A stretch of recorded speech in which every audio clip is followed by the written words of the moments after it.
I'm Glenn Solomon. I'm a managing partner at GGV Capital. And as I'm sure many of you listening in know, GGV is a global venture capital firm. We're a multi-stage firm and have been in business 20 years, almost to the day. Really excited to do this webinar today with three good friends and incredible minds who are going to introduce themselves in a moment. But suffice it to say that these are some of our very best execs in our portfolio who focus on helping their companies get their message out and grow. And obviously in the current environment where everything has had to go virtual and transition from any form of in-person kind of interaction, they've been put to the test. And so today's conversation is going to be about that transition and the challenges and opportunities they see with the new world. This is a topic that's come up very frequently amongst our portfolio companies, and I'm sure writ large in the startup world, as to how to manage traditional marketing in a world that's very untraditional. So without further ado, we're going to get going. I'm going to ask each of the speakers to introduce themselves, and then we're going to jump right in. So Aisling, can I start with you? Absolutely, Glenn. It's fun to do this. So my name is Aisling MacRunnels, and I am the Chief Business and Growth Officer at Synack, and that includes the CMO role as well. Synack is the most trusted crowdsourced security testing platform in the world. And what does that mean? It means we pair the world's most skilled ethical hackers with smart technology to offer security testing at the scale and diversity needed by the digital transformation. Now, before COVID, there were 19 billion connected devices. Now, it'll be interesting to figure out how many there are once we get through some of this period. That meant that there was $5.2 trillion worth of global value at risk in cybersecurity crime over the next 5 years. And yet there's a huge talent gap in that industry, which is why we have to really pair the best ethical hackers with the smartest technology to be able to address the needs. Thanks, Aisling. Sandeep, how about you next? Yes, so excited to be here. Sandeep Singh Kohli. I'm part of the executive team here at Kong, responsible for marketing and go-to-market. Kong is a cloud connectivity company. Our products help organizations manage the full life cycle of APIs and services for modern software architectures. With digital transformation, the companies that were, dragging their feet are now with COVID, they are being forced to, adopt these modern software architectures. So it's, a great place to be in. But there are some also interesting challenges, and we'll talk about. On the marketing side, the team includes branding and comms, revenue marketing, demand gen, developer community marketing, and product marketing. Very excited to be. Great. Thanks, Sandeep. Marc. Hey, glad to be here as well, Glenn. Thank you. So I'm Marc Holmes. I'm VP Marketing at HashiCorp. HashiCorp, if you don't know it, is we provide automation at every layer of the cloud. So as companies embrace the cloud for one reason or another, we'll provide a way of accelerating their journey through any of those given layers. So we help provision infrastructure, help manage infrastructure, help secure services that are being built, help connect those things, and then help ultimately run application workloads across them. So we're generally applicable to most of the G2K and many enterprises out there, as everyone else is saying, going through digital transformation. And digital transformation, of course, just a high-level code word for we're beginning to adopt the cloud. Marketing at HashiCorp's about 90 people at the moment, and that's split. I'd say about 40% are in community developer relations, advocacy events, about 40% in go-to-market type marketing, so product marketing, demand gen, partner, and the remainder, so the 20%, they're in operational and corporate, management marketing roles. So, for anything from comms to web development. Great. Thanks everybody for introducing yourselves and being here. What's interesting is that each of you is seeing major impact from the pandemic. The good news is, and I can say this as an insider in all of your businesses, like it's at least as much a positive as a negative. It is creating new friction points, but it's helping drive growth for each of you. And so I'd love to lean into that. I'd love for each of you to lean in a little bit to talk about how the pandemic has had an impact as we talk about the various topics we're going to cover, both the pluses and minuses, because I think everybody's business is impacted differently, and so it's good for others to hear what you guys are seeing. The first topic I wanted to cover is just how has life changed for you? You had a blissful life up till late February, and then all of a sudden, everything kind of changed. And I'm curious what that's meant for you guys in your marketing organizations and your priorities, your team, your spend, your programs, et cetera. Maybe Sandeep, I'd love to start with you. We've chatted about this. You've had a lot of field events in different categories, in your industry events, your community events, connecting with customers that you've had to transition. Maybe talk a little bit about some of those and what you've done and now what you've learned from those transitions. Sure, absolutely. So yes, all organizations have had an impact in marketing organization in particular. And within marketing, the thing with events has had the most impact. For us, we bucket events into three sections. One, trade shows, second, field events, and third, your community engagement events. From a trade show perspective, we had a bunch of events, trade shows lined up for spring, and then COVID hit. They were either canceled or postponed. So the team got together and tapped into the same ecosystem, the CNCF ecosystem, the AWS ecosystem, and we partnered with them. And the team within 3 weeks organized our own virtual whole day event, which is destination decentralization, same microservices, Kubernetes, which was very successful. Actually 6 times our previous maximum registration, 2/3 when net new to the database, and most were our target persona.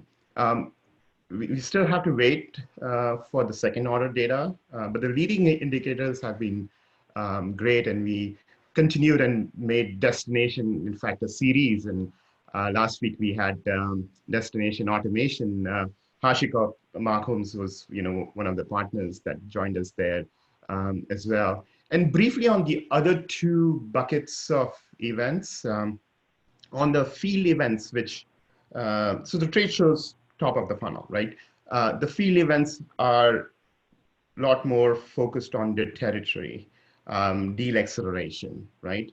And there we work with the sales VPs. And again, in that, we have 2 kinds, your technical workshops that are focused on the technical champions, and then your executive buyers, and you do, CTOs, CEO co-founder dinners. And so we had to convert both of them. Technical workshops, we went virtual, and the dinners, we made that into these Zoom roundtables that we have with our CEO and CTO co-founders. Silly question on the Zoom roundtables. Yeah. Do you actually try to do them over a meal or over wine? Like, because it's the nice I'm thing making about a note to is, myself. So this is something we discussed, but we haven't done it yet. Right now, it's more roundtable, but one of the things that we are thinking about is actually shipping meal packages and wine and doing that. So yeah, so good you asked that, because now I have one more validation to actually go ahead and try it. Yes. And the third bucket is around open source community engagement and education. And within that also, there are these grassroots meetups. So there we changed them virtually, and we can talk a little bit more about the positives and negatives there. And then on the high level global event perspective, we partnered with Azure and Mirantis, and with the cloud native technologies, we use content and speakers from that ecosystem and did a co-hosted, us three together, we co-hosted Camp Native whole day global conference, which is equally successful from that engagement perspective. Cool. Cool. So you've sounds like you've kept the slate quite full, and numbers have gone up. I'm curious. We'll talk a little bit about down funnel and what the implications are in a sec. Marc, maybe I could ask you similarly. Like I know demand gen. I'm curious what changes you've seen across post pandemic for you and how you've continued to try to hit your metrics. Maybe we could talk a little bit about demand gen and opportunity acceleration and kind of how that's have been impacted since we've entered this new world. Yeah, for sure. And I think, we have a very similar business model to Kong. So a lot of what Sandeep says, we feel the same way in general terms. I think the other thing, just before I kind of go into the metrics on these things, I think the other thing that would be remiss not to mention is, is the human side of all of this. So I won't bang on about that, but I think the biggest change we've seen, of course, is just, our job as managers, as leaders, is to make sure that the team is comfortable doing what they do. None of us, have a particularly stable world to operate in, and a lot of people feel the effects of that from time to time. And I just think that's one of the, I suppose, the hardest, not so much the hardest challenge, but the thing to focus on more than anything else has been to keep people moving in a certain direction. We're all builders, we're all trying to build companies, and we have to do that against whatever context we see. But in metrics terms, yeah, we see big top of the funnel changes. So I think that one of the things I was quite proud of, I suppose, was both our field teams and our events teams moved quite quickly. And they pivoted, as we'd say, really, really quickly into sort of digital. We're a digital first organization anyway, so it wasn't like we didn't have the tools and techniques to do it, but the people in field were doing exactly what Sandeep said. They're working, further down the funnel, they're doing opportunity acceleration. Of course, their tactics had to change. Your point on what are we doing in Q3? Yes, we'll be doing that kind of passive shared experience of shipping kits, things like that. I think that's important. I think one way through Zoom fatigue is to not make people think and be active too much, because that's quite hard to continuously engage. But if we can provide some sort of passive experience, I think that's going to help. So we'll experiment with that in Q3. Any sneak peeks on what some of those kits might look like? Are we talking wine and cheese? I wouldn't want to give too much away. I got okay. All right. So, no, I'm just kidding. we got anything from wine tasting to shared meals. We've talked about even doing things like shared experiences. I was laughing with the demand gen the other day, like we could do some sushi lessons, we could do some magic tricks. There's various different things, because those kind of kits are not difficult to ship. So we'll have a think about that. But certainly things like wine tasting, some of those executive roundtables. We have a big catalog. We're working through the sort of details on that stuff at the moment. In metrics terms, yeah, I think we saw, our head of field marketing came back with a sort of torn up plan, and it turned out, we were able to hit roughly the targets. We saw about 3 or 4x improvements in top of the funnel. So things like our Milwaukee technical workshop for Terraform turned into a global workshop for Terraform, and instead of 50 people, we got 600 people on a wait list. So we saw those kinds of effects. That's meant that we've had to reset those sorts of regional programs around the idea of a global program. So there's no point doing a Milwaukee workshop anymore. The point is it's a workshop, and so the slots change. So you can't run as many because you're not running in parallel and small scale. You're sort of running less, larger. And then down the funnel, yeah, we see a little bit of pressure there because we're not able to do higher touch at the middle and bottom of the funnel. We can definitely digital kits and stuff, but as you know, it's not the same as doing sort of in-person, rep to rep or rep to marketer. To touch. So those have really been the big changes at the field marketing, and we do a lot of field marketing, a lot of our budget and a lot of our team focuses on that. Most of the field marketers now are effectively operating as digital marketers. That's the reality. And then the tension for me is well, we have now 2.5, 3x the amount of marketers trying to do digital marketing, and so how do you bring all of that together? And so that's about integration of plans and so on and so forth. Corporate events, yeah, we had HashiCorp for You, our pretty big event. We had about 2.5 months to fix that. So we took a platform, and our goal for that wasn't to put on, you know, a 24-hour Zoom session. The goal was to try, like, if we can find one way of connecting a community meaningfully over the course of that event, that'll be a win, because we figured people will look at the content anyway. And I think that's what we achieved. We managed to get people talking to each other, people, you know, that had virtual rooms they could join and talk about a particular topic. And I think I feel like we got over the bar on that. We got to iterate on that to take us to our flagship event in October as well. So big changes for those teams. And certainly top of the funnel was great. Middle of the funnel, bottom of the funnel, TBD, and obviously much harder to execute on. Mark, what platform did you use for HashiConf EU, and do you have a similar plan for your flagship HashiConf? Yeah, we looked at a bunch of vendors. There's a lot of people out there do this kind of platforms. We didn't find anything that quite fit the bill. Arguably you could. There was lots of things you could just brand and you could use their capabilities. We ended up working with an agency out in Europe, simply because some of our event creatives are based in Amsterdam as well. And it was a European event originally.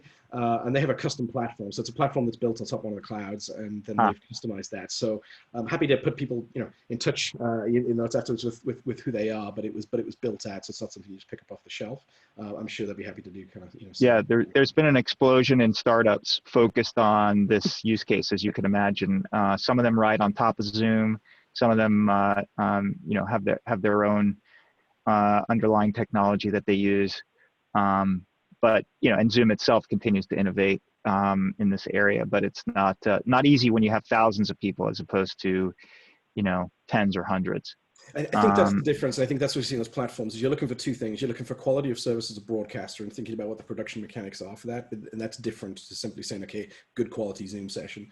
And the other is the community connection side of that. It's like, what do you really need? And that's the thing I think that's difficult for any organization to just provide a white label, because it's different per business. You know, technical community members who look at HashiCorp tools sort of have a specific way they want to communicate. And it's not, you know, and sure, it's going to be virtual chat rooms at some level or other, but there's a certain nuance to that, which I think is difficult to translate business to business. And that was sort of the decision we went custom in the end. Got it.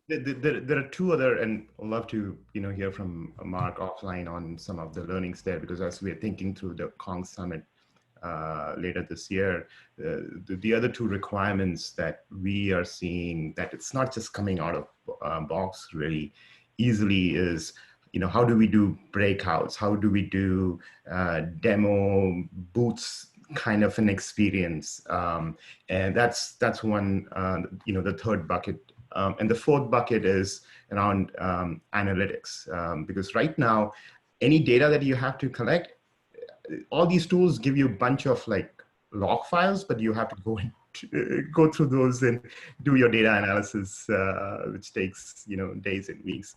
So those are the two areas that I think there's also. All right, you've just roadmapped the new startup space for us to invest in. Thank you.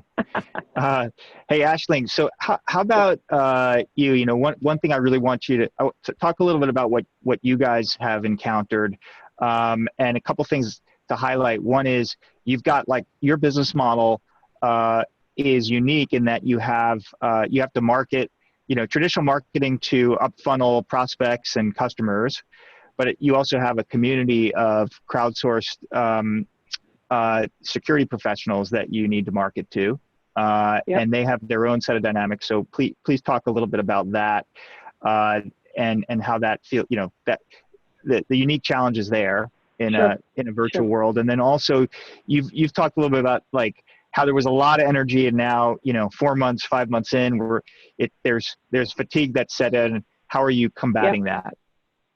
Absolutely. And Mark, I may need to talk to you about that platform out of Amsterdam. So I'm not on commission here, by the way, so it's not doing anything. We do have a startup in this space, so I'm going to talk to you also after. You should have told us before, Glenn. So I feel like nothing and everything changed, all in the space of a week, basically. So we were coming off of one of our biggest shows of the year. We were coming off of RSA. So in a strange way, that put us straight into the middle of the funnel. So it was good and bad, right? Because we had done the show, we were kind of relieved we had gotten through that, and none of our effort and spend had been wasted. And yet now suddenly you're trying to follow up that critical stage that everyone knows. It's almost more important than the show itself, is that follow-up as you start to nurture those targets through. And for us, we're in a very, very high touch kind of space. And so where trust is critical, it's a very consultative sale, as you can imagine, in cybersecurity. People are used to wanting to look you in the face, right? They're used to wanting to get that connection. So suddenly it was quite strange that our reps, et cetera, they couldn't go out and follow up. So the middle of the funnel, I think, is one of the hardest parts. We took a step back, and before even COVID, I've been a big advocate of markets are moving towards a more authentic place. People are kind of sick of the middleman. People want real content. They want technical content. CISOs, certainly, they don't want, it's not just the wine and dine. They want you to come in and they want you to really help them make a difference in their world. And so our biggest thing was, how do we do that in a situation where everyone, the CISO especially, was paralyzed because now everyone was working from home. They were all suddenly pushed into a crazy world of trying to support their employee bases. So honestly, the first thing we decided to do in that nurture stage was to forget some of our own goals and actually focus on the customer whose world was changing enormously. And so we went straight for, we did do the wine and we did do the lunches and we did do the food. Straight away, we went into that mode and we honestly just put our customers together. It was almost cathartic in the first touches. Those were where we found, and my own reps were a little apprehensive at first. They thought, "Whoa, everyone's dealing with so much. We don't want to come at them at all." So there was this desire on the field side to not start calling. They thought, it could be disingenuous. But we found it worked out really, really well to just put people together and be able to get people to support each other through the changes. So we had an amazing, series of sessions where we had CISOs meeting with each other over lunch, over cocktails, to be able to talk about what they were doing. Just Eat is a customer of ours, so in Europe, we actually used them as the service to deliver. They bought Uber Eats, so we're trying to use our customers. Domino's is a customer, and those who want Domino's, we were willing to deliver Domino's. So, we've tried to do that, and then when people are uncomfortable because you have to give out home addresses, we had a backup to, they could donate that money to local emergency troops, et cetera, to be able to use that. So that was a really great way of doing it at first. What we found was we had to be more authentic than ever because the screen is coming between you. And so you really had to push, and we had to help all of our teams to embrace that need to be very real and not to drive an agenda with the customer, but to listen to the customer's agenda more so and meet them where they were. So that was first. On the community side, let me just say on that side, metrics have become more important than ever. And so I feel like we're measuring metrics on a weekly basis now and trying to, and the teams are working closer than ever. And that's maybe a good thing that has come out of this between the development teams, the marketing teams, product and go-to-market, et cetera, and the sales teams. There's this we're all in it together type of feeling, which is really, really helpful. And I couldn't be more proud of how the team swung so passionately. And Glenn, I have to say, because as lessons learned, it has really helped that we have a good board. Because I felt like our board during that period, I'm sure everyone had an emergency board meeting. And during that period, to have a board say, "We trust you. You do you," that was huge. And so any company out there, you want to have that, right? Because I felt like that set us up from the very beginning. Now, if I switch to the community side, in a way it's been easier. Aisling, I'll pay you off after. Thank you. I will make sure. Hey, Put it by in the way, dollars. any metrics that, you talked about measuring now even more frequently, any new metrics or different things that you're measuring now in a world that's entirely virtual? I think we're being more granular about the journey from MQL to an SAL and then SQL. We're looking at the differences within that as much as, so rather than just the broader categories, what are the differences? What are the regional differences? One of the things we found is different regions were reacting very differently.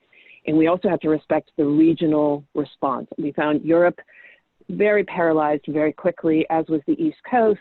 Not so much in some of the other parts of the country. Ironically, I feel now definitely that sweep is going the other way, where you're really feeling this energy and motivation coming back out of Europe and the East Coast to a great extent. On the community side, because you asked, I want to get there. So in a way, our community is very virtual, right? We have ethical hackers in 82 different countries. So we do a huge amount with them. We engage online all the time. But we do have hackathons and various competitions. We did have to move those to virtual. And it's been very successful. our hackers are saying to us, they're more engaged than ever, which is great. We're growing our community, which is great. They have said mental health is a challenge, like some of them. And so we do find that it is our burden to actually do, as we're doing with the company, how do we engage socially? How do we make sure that we have some lighthearted interactions? How do we make it not all about work? You know, with my own teams, we do what we call a Java Jolt for 15 minutes every single frickin' morning. It's because sometimes you're like, and it's a social 15 minutes. And we're trying to do that with our communities as well. We've enhanced the communication channels. We've done things to actually allow, again, taking down the barrier of the screen and making things more personal than ever. I think that's a good thing, and I hope we keep that. That's great. That's great. You know, I want to touch on a topic that we've all, you know, we're all seeing and anticipating now, which is that, you know, it sounds like you guys have all been successful driving and maintaining top of funnel, but question now becomes like, well, what happens? Like, a lead generated in this new world might not be the same kind of lead that was generated prior, and so how is it going to behave?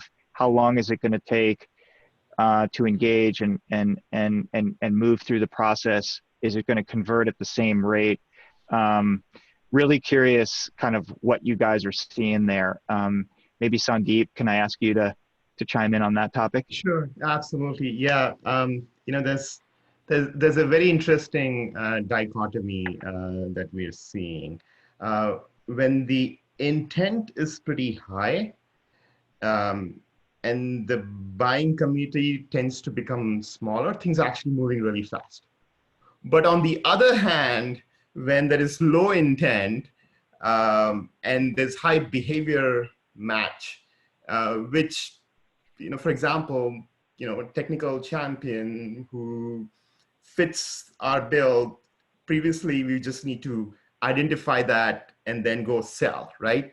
That would have worked very well in the past, but now those kinds of deals are getting additional security, scrutiny by even the CFOs of those organizations. So those things are taking, you know, longer. And so that's why, and most of these, you know, top of funnel event-based things come on the second bucket, right? Mm-hmm. So that's the interesting thing that we are seeing. So there's a huge empathy for sales in this environment, because the weightage of hot leads and your warm leads are changing, right? The hotter leads are becoming, the hot leads are becoming hotter, and the warm leads are becoming less warm, right? So how do we, you know, how do we, one, communicate that, and how do we not start, you know, marketing teams start doing high fives? You're creating this awesome top of the funnel from a volume perspective, but it's not really, you know, mission accomplished yet. And as far as the tools, you know, to help drive in the middle of funnel, just going back to what Aisling was talking about, where getting some of the topical messaging in the narrative, that is, you know, something that we have rolled out. I think it's too early to get any results on that, but that's one thing that we have done. But yeah, this is, you know, this is an interesting thing that we are seeing, and trying to crack this nut is going to be the key in this time. Got it. And Marc, you've talked about you know, similar questioning and how things are going to move through the funnel. And you've talked about how reps, you know, kind of every rep now is an inside rep by definition. Are there things you in the marketing organization at HashiCorp are doing to try to equip salespeople for this new world, give them some, you know, additional tooling or support in other ways to try to accomplish, you know, get to the finish line with leads that may be behaving differently? Yeah, again, empathy for the answers already given. We don't know what we don't know. I'm very obsessive over tracking everything. So you can talk to my team; they kind of hate it. But in the end, the math will bear out, and we'll see what the underlying funnel math changes to. So we measure everything all the time. I'm in the strong opinions loosely held sort of frame of mind. I'm very quick to try to form an opinion about what we think is going to happen. But in the end, our business takes time, 120-day plus deal cycles and so on. And so we'll see what the data says in the end. I guess my advice to anyone would just be track it and see, because we don't know, and none of us are prophets, and it's better just to take a look at what really happens. Then I think it's the second order effect you're talking about. So like forgetting the marketing funnel for a second.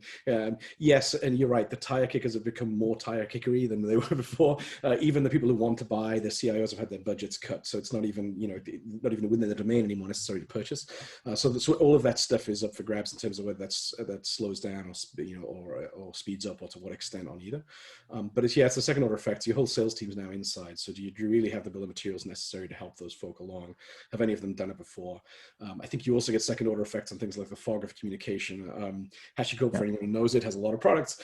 We ship a lot of value a lot of the time. And it's like, how do the communication streams are affected? Because the only real way we can talk with each other these days is, via email, via Slack or whatever.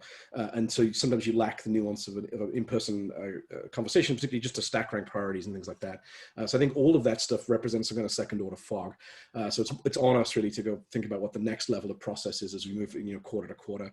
Certainly one of the changes we're making is you think about the broadest set of customers. So I think our highest priority enterprise customers, we continue to just maintain very personal, quite deep relationships with. And so the modes have changed, but potentially not our view of what's going on there.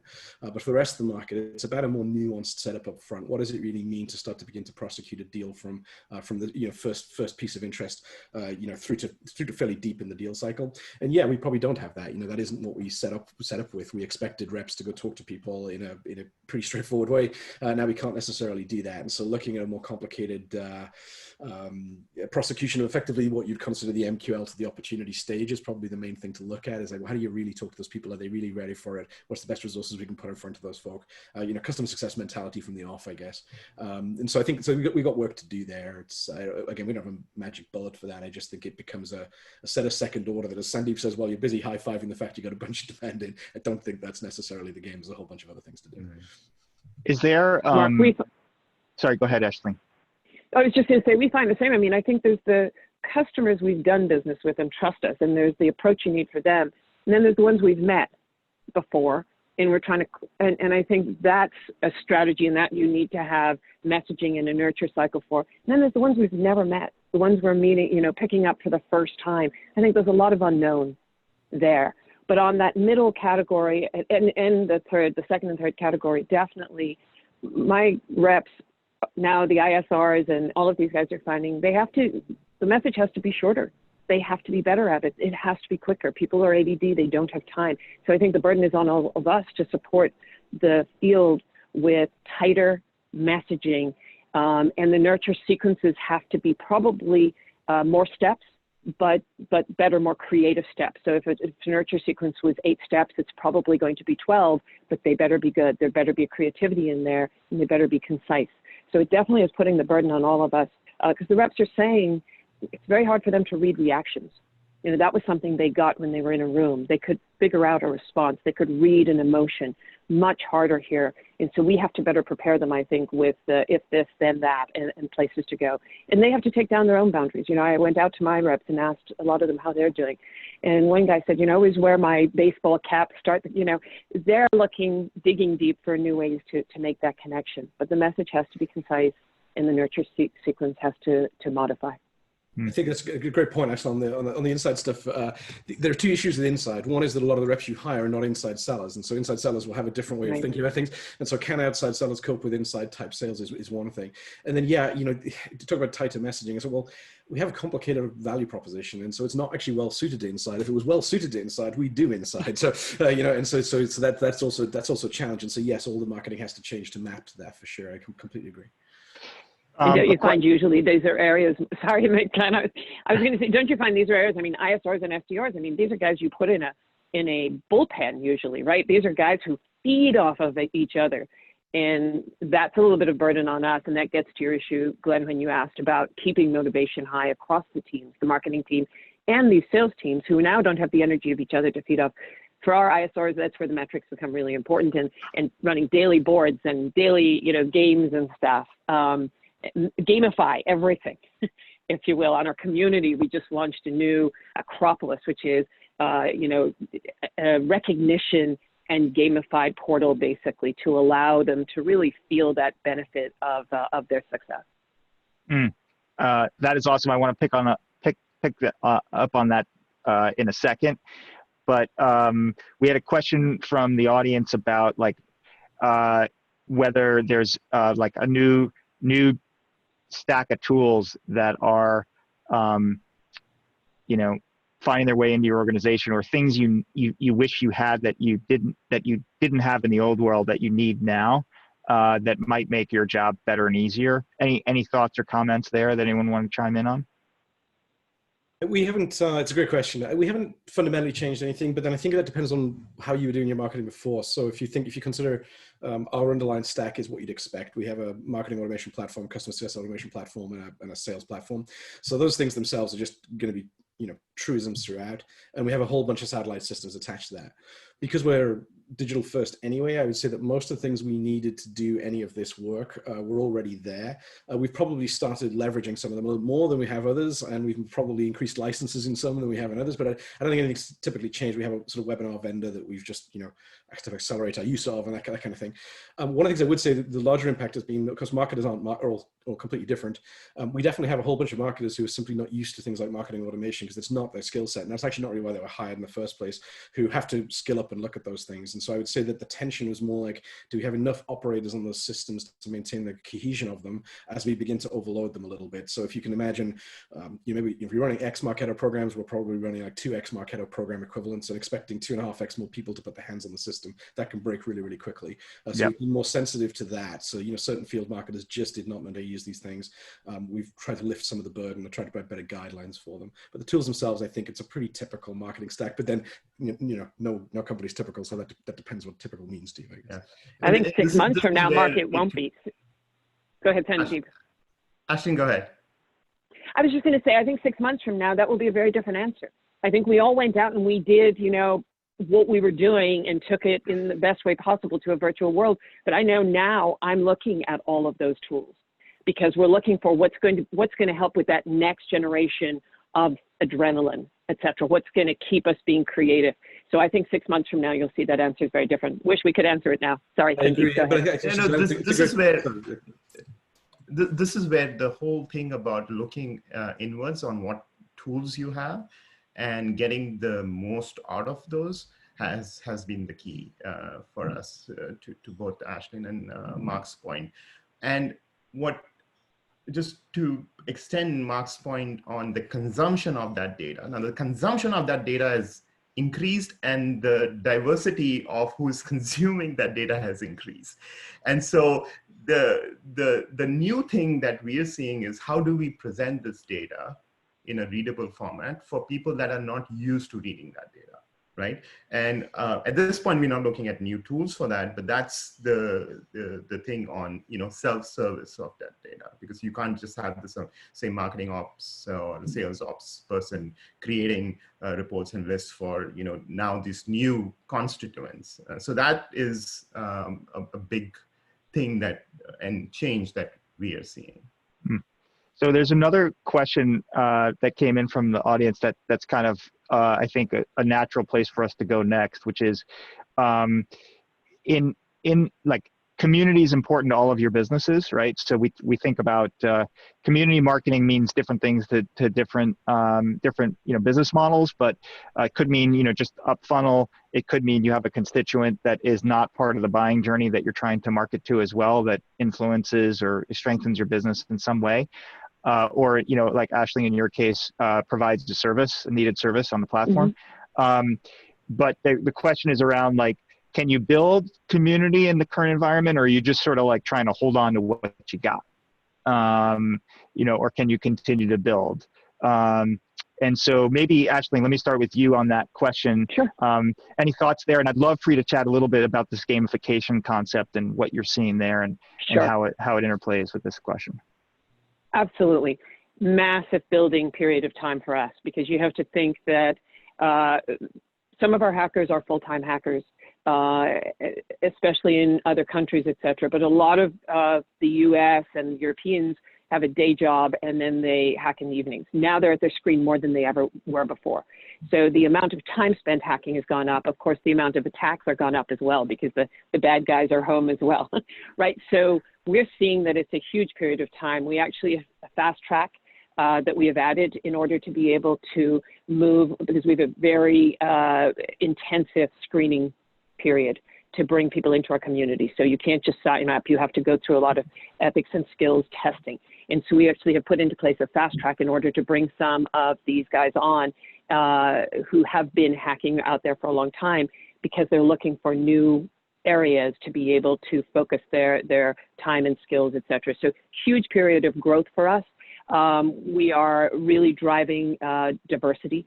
So we're actually driving our program, which is getting more women involved, looking at investing still in doing education and some training programs with some of the groups that are underrepresented in our community right now. And we're seeing a great response from all of them. And then, so yes, I think this is one of the biggest driving periods that we've seen, Glenn, which I think is good. But we have to do it well, all right? We have to keep doing it well. Now, on the gamification side, the guys who've been on the platform, like I said, for a long time, they're looking for acknowledgement, they're looking for connection. And so we have launched a portal that is Acropolis, which is really something we had planned to do for a long time. We thought this was a great time to bring it out, and it actually allows them to opt in to recognition. So it doesn't force it. Those who want to be private can be private, but those who want to actually play and have that gamified, their successes out there, compete against each other, they can do that. We've got a project going on with DARPA right now, and there's huge competition being pushed through social channels and showing up on our portal. Oh, that's cool. That's cool. Marc, any thoughts in this regard, like, you know, net new versus just trying to engage the existing community? Yeah, I mean, I think, you know, as a technology, you know, vendor, then I think the community means there's a lot of different touch points. So to an extent that, yeah, there are certain aspects of that are hanging on just because they can't operate in the mode they want to do. And there isn't much optionality around that. There's some challenges there, we can talk about that. I think the other thing, though, is, you know, generally speaking, community touch points for us are anywhere from GitHub to forums to you know, and those things just continue to exist because the modality of those things is such that they're all digital anyway. And I don't think we have a problem growing new community there. That I don't think we've seen, you know, particular impact on that. And certainly our metrics would bear out that all of that stuff continues to grow. I think the Hugs user groups, HashiCorp user groups have had real challenges. We do our best to support them. You know, if you look at the size of that community across the globe, it's tens of thousands of people, hundreds of chapters.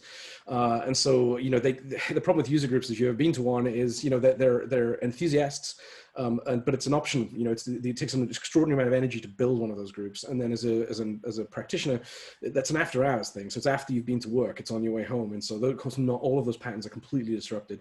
People can't meet in person for starters, but they're also not in the office to go to the meetup afterwards and all that kind of thing.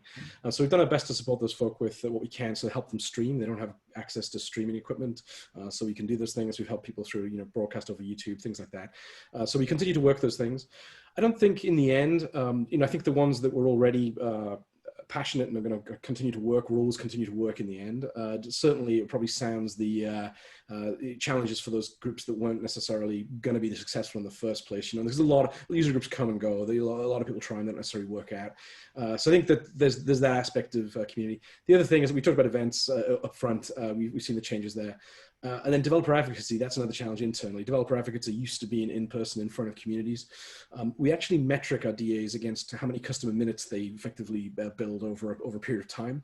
So really, that's just a modality shift as well. It took a couple of months to get it right because, you know, you've got all the plane tickets booked and conferences being cancelled and whatnot. But eventually, you move those people over to digital, and you kind of you look to measure the same sort of similar set of metrics as how many times you're interfacing to members of the community, and are we growing our sort of channel mix, you know, throughout that. So generally speaking, it's okay. And obviously continues to grow for us. But the true in-person community, obviously very, very difficult. Yeah, for us as well.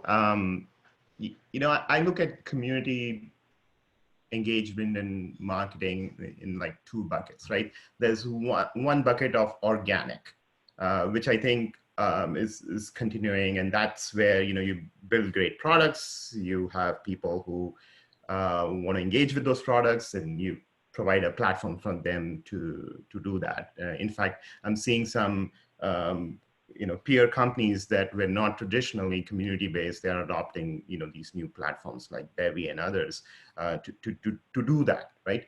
Now, the other side is these amplifiers. And I'm seeing a reduction on those amplifying effects, like the amplifiers, the Kong champions. Now, these were people not, part of Kong, the company, but now they, to Mark and Ashley's point, they don't have the right resources in some cases. Their stress levels are high, what have you, right? And you don't have those meetups that were organized by Kong champions as much, right? Mm-hmm. And so that's one side of the amplifying effect. The other amplifying effect that I foresee is with these foundations.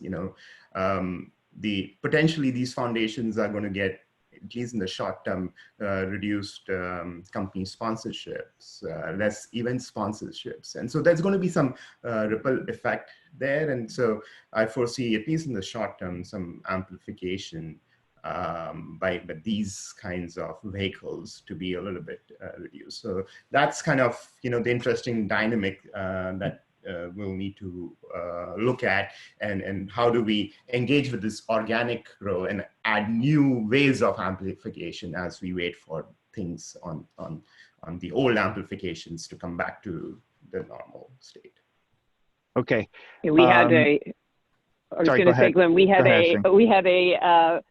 we had a regional series of hackathons that were planned, and it was the road to Tokyo, and it was going to culminate now in Tokyo, and we were very excited. And so, but we're going to continue that. It's just the road is a little longer, and there's a few more virtual stops on the way, but we'll still, and I think it's so important we keep those things going. We're not going to cancel, we're not going to change, we're going to morph, we're going to adjust, but we're going to keep focus. And I think that's helping the communities with knowing that things will, get back to a little bit of normal, and that there's still that teamwork along the way.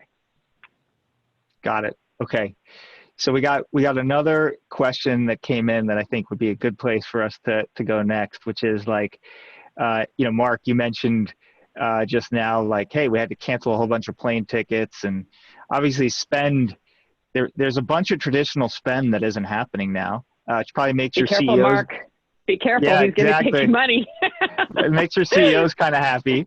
But like, what if this goes on,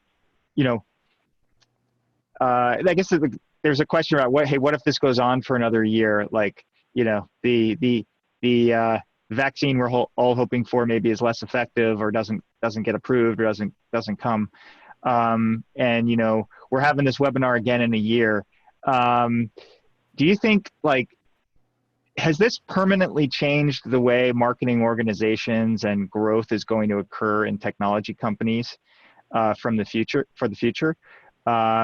Even if things start to clear up, do you anticipate fewer in-person events going forward, because maybe you've kind of proven that you can replace some of those heavy lift, expensive traditional modalities with 2D or more virtual kinds of replacements? Curious, how do you guys think about that? Aisling, what's your take on it? Look, I'm not giving you my money, so let's get that out of the way first. Okay, no budget has been removed from Synack's right. growth initiatives.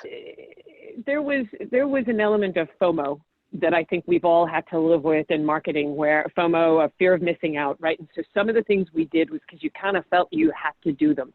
The other company is going to be there, their booth is going to be huge, you have to do that. I do think there's a sigh of relief on that. Right? I think this gives us a chance to break out of some of the stuff that I'm not sure we ever really loved doing or thought it was the best stuff, but we felt like we kind of had to. So on that, Glenn, I actually think that's a good thing. Whether I do think what we're going to find is look for more effective ways. I think it gives us, it's not that we won't be doing the marketing or we won't be spending some of that money. I think we all need to take a step back and look at where the most effective ways to meet our customers, our community, and how do we do that? So I do think you'll see a switch, and there's some things we just won't go back to, without a doubt. Some of the things that I would have loved to drop, and now we have the freedom to do that to a great extent. So that's my feeling, is there will be a switch. Yes, more of it will be virtual, but not all. I just think that we will get back to physical in a way, but I hope that we actually make those physical, they'll be the things we want to do. They'll be more authentic. The content will be more at the core of them. There won't be just as much pressure to go and show up the way we did. That's my opinion. Mark, Sandeep, how do you feel about it? Yeah. Sorry, Mark, you go first. No, you go. Oh, okay. Yeah, I mean, I generally agree. I think I personally try not to market in the moment. I think marketing is always changing. So I try not to make too many predictions. I'll just follow the data, as I said before, and we'll figure out what happens at the end. I think there's some fundamentals that don't change. I've always been acquitted that the right way to do marketing is get your strategic position and your strategic message correct. And then everything else from there, as my boss would say, is a video game. And so the thing about the video game is the video game changes, but in the end, that's a question of plugging in the right channels, the right mix, and optimizing for the right data. I think the other thing I would look at is, like, in terms of how does marketing change in the long term, is, we are all but some percentage spend in the overall business plan. And I would say that any marketer is like take part in that conversation. I often find that marketing gets pushed out of those conversations a little. Make sure we're deeply in that, because sometimes it's hard to provide, it's hard to figure out what the value is and all that sort of stuff. And I think we just need to adapt alongside those profiles too. I think, does marketing change in the long term? Yes, because it just changes anyway. But I think, even if the world was healed tomorrow morning, there's a lot of reasons that not only for us that we would want to go back to the things that we previously did, like Ashton says, but also I think if you're CFO out in the wider world, you're like, wait a minute, why did we put those people on planes in the first place? And so do we end up with more virtual conferences? Probably, and probably not because necessarily even we want to do it, just because the world will be like that. So maybe there's some great awakening there. Again, I'm not a prophet. I'll follow the data trends, but I think it doesn't alarm me. You have to accept continuous change. The real problem for us is if we ossify what we do. The real problem is if we just believe this is the way it's done, and there's no other way of doing it. I think that's where all the concerns are. So long as you teach your team to be adaptable, it'll be fine. My irony is, we had a marketing kickoff for the first time this year. We have a pretty big team now, and the theme of our marketing activity was just be prepared for change. Be confident in what you're doing, but be prepared for change. We had no idea what that really meant, but certainly this chickens came home to roost, that's for sure. You do now. Yes. One thing that we're seeing from the industry data, and also the VC back channel on the other funded companies, is in this COVID times, the self-service channel, product-led growth, direct to consumer, whatever you want to call that, has seen the least impact. And so the question keeps coming back on, is this for companies that haven't explored this channel? Is this to build a diverse set of channels? Is this something to build and look at, right? So I think that would be a good learning for all of us long term. As far as events and other things, I agree with Ashley. I mean, I love Vegas. But I was reInvent last year, and I was like, it's a ski, and I'm going like, what value are we going to get doing these booths? But you have to do it because you need a presence and what have you, right? So it will be a good way for us to all of us to question that, and maybe there'll be a healthy medium, because we still need that live in-person things. But the right balance would be the key, even for like the community. You have that meetup, but the pizza and beer conversations that happen after the meetup is where the magic happens, right? And so that is not replaceable one-to-one virtually. So that's going to be a hybrid way to do all of this, but it's going to be a healthy mix is what I'm foreseeing. Okay. All right, guys, we're at that moment where I'm putting you all in the hot seat. You're each getting a hot seat question. Uh-oh. So I'm shaking. No, he's English. I won't work with him. No. just say the first thing that comes to your mind. Okay, Aisling, I'm gonna call on you first. Damn, that whole lady first thing really backfired. Yeah, it does. What's the best book or article or things you've read that you found on marketing that you'd say has been good, that's been giving you good food for thought and helped you prepare for this crazy last 5 months? Oh, that is such a hot seat, Glenn. I'm so mad at you. Look, I'm going to dodge it, of course. So I'm legitimately a believer that if marketing is working, then the company's thriving, and we're seeing growth overall, and there's less friction, et cetera. And so that's how I measure it. So I mostly read business things. I have to say, there was an article in the New York Times in early July that talked about how everything we've learned a new way to internet, I think it was called, you know, that is just insightful, and I agree with it. I think that speaks a lot to what we were all talking about, the need for us understanding the change in the business, and then marketing has to change with that. I have to say, I feel like a lot of the marketing stuff is kind of lagging indicators. You know, a lot of it is maybe it's to what is now, not to necessarily where this has to go. So I spend a lot of time listening. I call a lot of customers. I don't think marketing people get enough time in front of customers. I have a group of CISOs, you know, they text me to know how my family is. I text them to know, and I get my best learnings from hearing from them what they're going through and what's happening in their worlds, because that's what I have to adjust to. All right. Okay. You're off the hot seat. Mark, same question. No buck. Yeah, fortunately, I've had a couple of minutes. Thanks, Ashley, for the panning to think about this. So, the Irish are always helping out the English, Mark. I got to tell you. Yeah. So you know, it's interesting because I think I completely agree. Don't read any marketing stuff you see in the here and now. It's not worth it. It's telling you about what the rest of the market's caught up with. I do think we're bereft of commentary, so I encourage anyone who thinks they know something about marketing to write some actual real thought leadership on marketing. It'd be great. Best book I read, though, I actually mentioned this a couple months back. It's the best book I've read so far of the year is Alchemy. Rory Sutherland, who's the sort of slightly unreconstructed chairman of Ogilvy in the UK. And he's a self-described behavioral economist. His views on how to sort of flip the table on what you really think about brand engagement and so on. I like it not because I can really take anything and use from it, but it's that idea that challenges thinking, you know, and a lot of the things he said are both kind of funny, but there's sort of interesting analogies to like, oh yeah, we really do some of the things he's describing here. And the actual effect you're looking for amongst the audience is quite different to how you thought it would work out and how you set it up. So I'd encourage everyone to have a look at that book. It's pretty good fun. Yeah, I've got it on my Kindle, not yet read. Okay, Sandeep, over to you.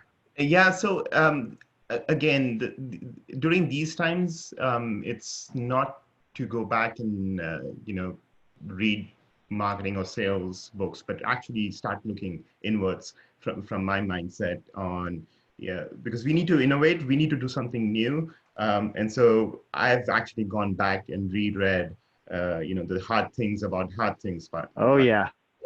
Or the messy middle. Another good one. Or, you know, Good to Great by Jim Collins, because these are some of the basic things that I think we all, at least from my perspective, we need to go back, because we need to come out with something new. And that's where, you know, looking inwards and being more thoughtful about that is what's going to get us there. Great. Well, guys, this has been fantastic. We're all facing something new. And just hearing about your journeys, your company's journeys through these last several months, I think has been super instructive for everyone on the call.